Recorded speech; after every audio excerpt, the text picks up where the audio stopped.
ఒకసారి జారుడు మొదలుపెట్టిన తర్వాత మళ్ళీ మధ్యలో ఆగరు. జారుడు బండ పైన జారడం మొదలు పెడితే మధ్యలో ఆగే అవకాశం లేదు. అట్లా పవన్ కళ్యాణ్ జారుడు మొదలుపెట్టాడు. మళ్ళీ పాతాళలోకానికి పోవాల్సిందే, మధ్య ఆగడం చేత కాదు, అంత వల్ల కాదు. అట్లా ఇప్పుడు మోడీ కన్సర్న్లో ఉండడానికి ఎన్ని చేసినా కూడా దాని గొప్ప అని చెప్పుకుంటున్నాడు. నేను చెప్పింది చాలా విషయాలు ఉన్నాయి.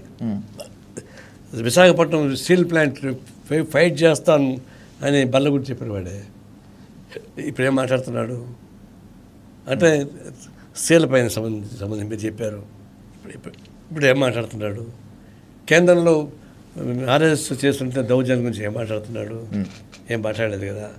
విశాఖపట్నంలో ఒక పెద్ద కన్స్ట్రక్షన్ కంపెనీ, కొన్ని వందల వేల కోట్ల రూపాయల కన్స్ట్రక్షన్ కంపెనీ అయిపోయింది అన్నాడు. వచ్చిన సంవత్సరానికి మళ్ళీ పర్మిషన్ ఇచ్చారు వాళ్ళే కొట్టుకుంటున్నారు. ఏంటి అంటే ఎన్ని చెప్పుంటారు మీరు?